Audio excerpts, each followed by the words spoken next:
अरे भाई, राम मंदिर में कभी गए हैं आज तक? बताइए, उत्तर प्रदेश में विपक्ष का नेता चाहे कांग्रेस हो चाहे सपा हो, गए हैं राम जी के सामने जाकर के सर झुकाए हैं, माथा टेके हैं? नहीं टेके हैं ना। तो जब वो चंदा चोरी का आरोप लगाते हैं तो साफ साफ दिखता है कि इनके लिए सनातन कोई संस्कार नहीं, सिर्फ इनके लिए उधार है। इस सनातन धर्म का आधार हमारे भगवान राम हैं। भगवान राम ने अपने पिता के कहने पर राजगद्दी छोड़ करके 14 वर्ष के लिए वनवास पर चले गए थे, और जो समाजवाद का चोगा ओढ़े हुए हैं, इन्होंने भरे मंच पर सरेआम जनता के सामने अपने पिता से माइक छीन ली थी, पार्टी छीन ली थी, राजगद्दी छीन ली थी।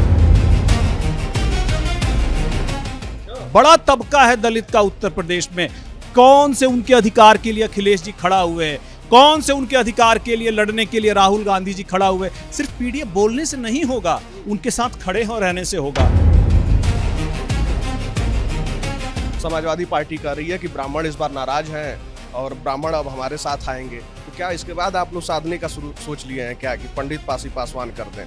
बात सिर्फ साधने की नहीं है, बात उस समाज की आवाज को उठाने की है। रिपब्लिक भारत का मंथन कार्यक्रम है और मंथन खूब चल रहा है यहाँ मंच पर भी और उत्तर प्रदेश में भी, क्योंकि उत्तर प्रदेश का विधानसभा चुनाव सर पर है। और देखिए ना, चुनावी नारे भी खूब हो रहे हैं, विपक्ष तमाम आरोप लगा रहा है। और इस समय उत्तर प्रदेश में खासकर एक मुद्दा काफी गर्म है, अयोध्या का राम मंदिर चोरी विवाद। और इस तमाम मुद्दे पर बात करने के लिए हमारे साथ एलजेपीआर के सांसद अरुण भारती जी हैं। महाराज, उत्तर प्रदेश का चुनाव सर पे है, विपक्ष एकदम लताड़ लगा रहा है, उसी में ये चोरी वाला मुद्दा, कैसे पार पाएंगे आप? अरे भाई, राम मंदिर में कभी गए हैं आज तक? बताइए, उत्तर प्रदेश में विपक्ष का नेता चाहे कांग्रेस हो चाहे सपा हो, गए हैं राम जी के सामने जाकर के सर झुकाए हैं, माथा टेके हैं? नहीं टेके हैं ना।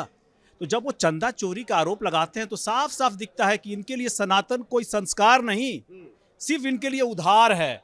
जब चुनाव आएगा, सनातन का संस्कार ओढ़ेंगे और फिर हम जाके आरोप लगाएंगे। देखिए, भगवान राम का जो धन है वो कोई नहीं ले सकता है।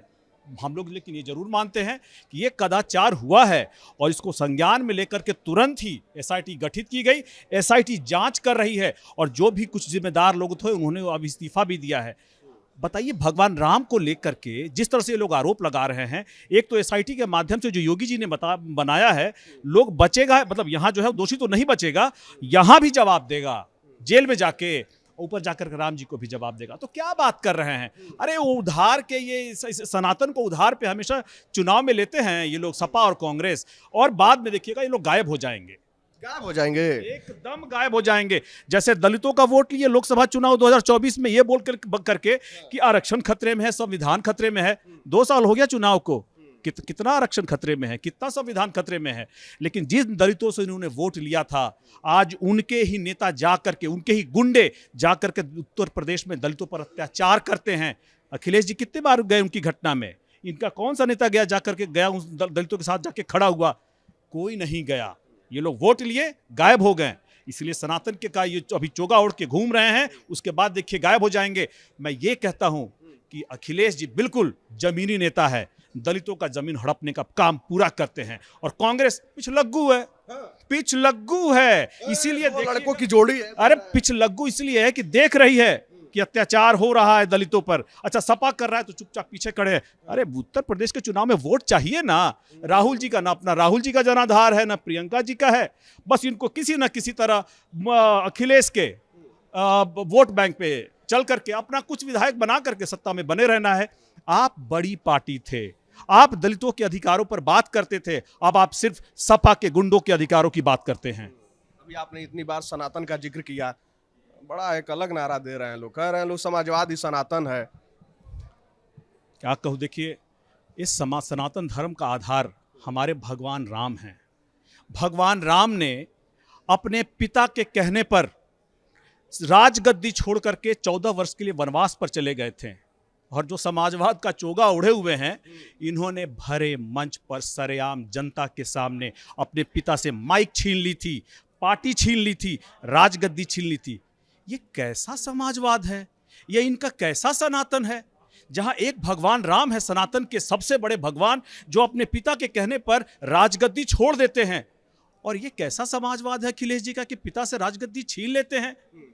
ये तो समाजवाद और सनातन मेरी समझ से बाहर है। मगर हाँ, ये जरूर समझ में आ रहा है, चुनाव को लेकर के ये समाजवाद का जो चोगा ओढ़ते हैं और सनातन को उधार पर लेते हैं, इस बार काम नहीं आने वाला है। क्योंकि जिस वक्त ये चलाए थे नैरेटिव ना कि आरक्षण खतरे में है और संविधान खतरे में है, बिहार में भी चलाए थे। वहां तो चिराग पासवान हर मंच से खड़े होकर बोले कि जब तक रामविलास पासवान का वंशज चिराग पासवान है, न आरक्षण को खतरा है, न संविधान को खतरा है। और क्या हुआ? 40 में से 30 सीटें जीते। चिराग पासवान जी उत्तर प्रदेश आ रहे हैं और आ नहीं रहे, आ गए हैं। 2 कार्यक्रम कर चुके हैं, जनता से आभार, प्यार और आशीर्वाद मिल रहा है। और बिहार विधानसभा के चुनाव में अगर हम लोग साथ लड़ते हैं तो 202 पे पहुंचते हैं। उत्तर प्रदेश में आने के बाद सोचिए सपा का और कांग्रेस का क्या होने वाला है। वही हाल होने वाला है जो हरा गमछा बिहार में हुआ है, वही लाल टोपी का भी उत्तर प्रदेश में होने वाला है। दोनों इसके बाद सिर्फ लंदन में ही नजर आएंगे। अच्छा, ये अभी आपने कही कि दलितों का वोट बैंक हड़पने का ये लोग काम करते हैं। समाजवादी पार्टी पीडीए के फार्मूले पे काम कर रही है, कहती है कि पिछड़ा, दलित, अल्पसंख्यक ये तीनों मिल गए हैं, बाकी कोई है टक्कर में, इस बार पार पाएंगे, इस बार बाबा को जो है पीछे कर देंगे। अभी पीडीए का फार्मूला तैयार किया है कि पीडीए का फॉर्मूला में दलित कहां है? बड़ा तबका है दलित का उत्तर प्रदेश में। कौन से उनके अधिकार के लिए अखिलेश जी खड़ा हुए? कौन से उनके अधिकार के लिए लड़ने के लिए राहुल गांधी जी खड़ा हुए? सिर्फ पीडीए बोलने से नहीं होगा, उनके साथ खड़े हो रहने से होगा। हर बार जब देखा गया है कि कोई भी दलित पर अत्याचार होता है, चाहे जसलाल सरोज हो, हिमांशु सरोज हो, महेश कुमार जी के परिवार के साथ हो, दिलीप रावत जी हो, कहां है अखिलेश जी? खाली वोट लेने जाएंगे? उनके यहाँ जाके घटना में नहीं जाएंगे, नहीं बोलेंगे तुम्हारे लिए हम मजबूती से खड़ा हैं। हमारे नेता चिराग पासवान जी, अगर नालंदा में 2 पासवानों के साथ घटना होती है तो वहां भी जाकर के हर राहत दिलवाते हैं और भरत तिवारी के परिवार के साथ भी जाकर के खड़े होते हैं।